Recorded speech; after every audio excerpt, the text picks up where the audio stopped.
un gars qui faisait de la danse, un russe, et il dit: Ruffin, il n'est pas trop dur le grand écart entre défense de l'aéronautique et les amitiés avec les pseudo-écolos. Ça doit faire mal, non? Après, on a un autre, c'est The Fnikiargoist. Bon, je sais pas, tu sais, les noms des gens qui écrivent sur Internet, c'est pas toujours très clair. Les avions ne polluent plus.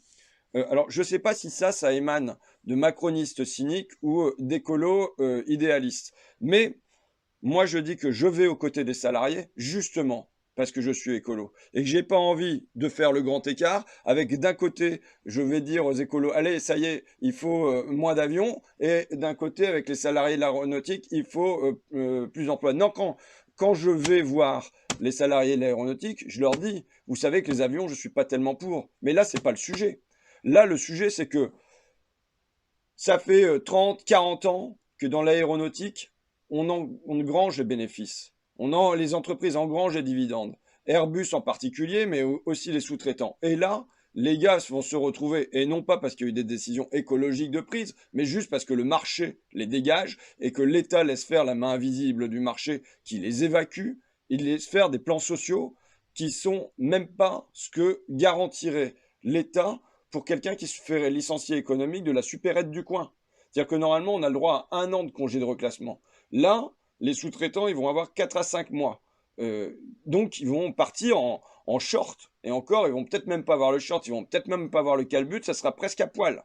Donc, il y a une question de solidarité avec les salariés. Moi, même quand je veux plus autant d'avions, je ne dis pas que c'est les salariés qui doivent en payer le prix. Ça, c'est la première chose. Et ensuite, avec les salariés, on doit pouvoir discuter, et là on l'avait fait notamment avec leur avocat, Maître Ducrot, on avait parlé de est-ce qu'il y aurait moyen que toutes les compétences qui sont acquises là, et toutes les machines aussi, qui fonctionnent bien, est-ce qu'il y aurait moyen de les utiliser pour fabriquer autre chose? Et ce que me disait Maître Ducrot, c'est dit, oui, il y a un truc qui s'appelle la compétence de site. On fait un CV de site, tu vois, et on relève toutes les compétences et on se demande à quoi ça pourrait servir de pompe à chaleur, éolienne, rail, route, bon, des trucs comme ça. Et donc ça peut exister, mais l'État, il le fait pas du tout. L'État, là, il laisse faire les plans sociaux par les sous-traitants et à la fois le savoir-faire agrégés à l'intérieur de l'usine et les savoir-faire individuels, ils vont être complètement évacués dans la nature. Enfin, on a un État qui donne quand même 15 milliards d'euros pour l'aéronautique, 1,3 milliard d'euros là directement pour mettre Airbus sous perfusion, et les salariés, eux, ils partent sans rien du tout, sans qu'il y ait le moindre plan qui soit prévu pour eux. Non, c'est pas normal. Et évidemment, nous, quand on pense qu'il faut une décroissance du trafic aérien, on l'organise dans la durée. On ne laisse pas faire la main invisible du marché qui balade les gens comme ça. C'est la même chose sur les pneumatiques, puisque là, j'étais chez Bridgestone et là, comme il y a des discussions autour des horaires de Dunlop, j'ai reçu aussi les salariés de Dunlop. La question, c'est parce que j'ai eu ce mail-là aussi, enfin j'en ai eu plein, des trucs comme ça. Eh François, les pneus, c'est le monde d'avant. Ça pollue, c'est pas écologique. Il faut être cohérent. D'abord, il faut rappeler simplement que c'est pas parce que les pneus cessent d'être produits à Béthune ou à Amiens qu'ils cessent d'être produits.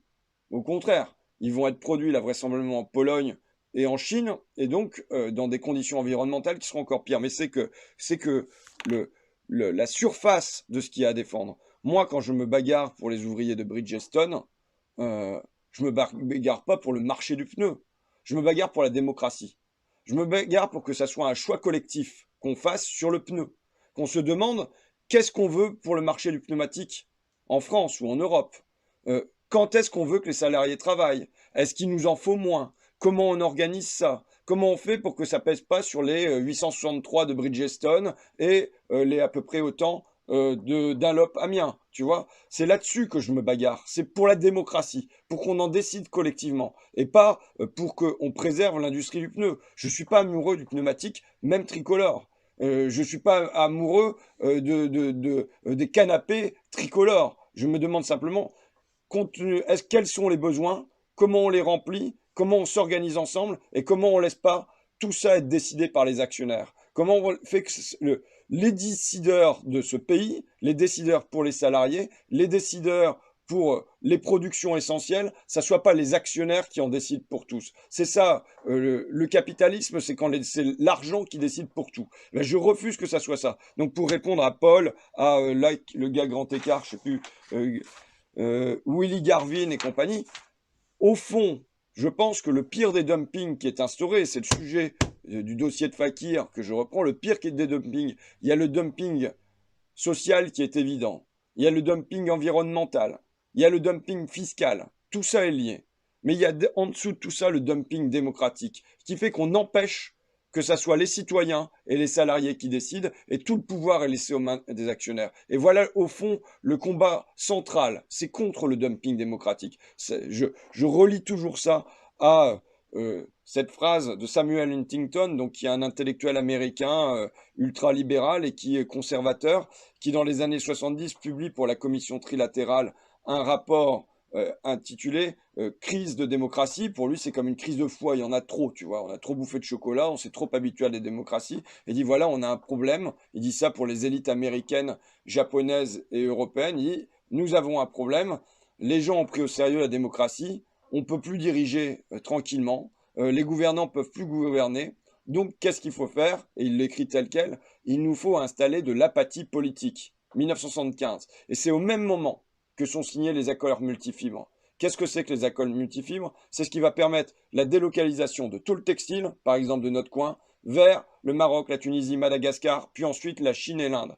Et ça va être l'arme majeure de l'apathie politique. Parce que les gens, ils vont avoir le sentiment de plus avoir de prise, alors que dans l'après 68, ils allaient de conquête sociale en conquête sociale, petitement, mais enfin, ils y allaient, que leurs conditions s'amélioraient. Et là, c'est le grand retournement. Et ils ont pu plier prise sur ça. On leur dit que c'est plus eux qui décident, c'est plus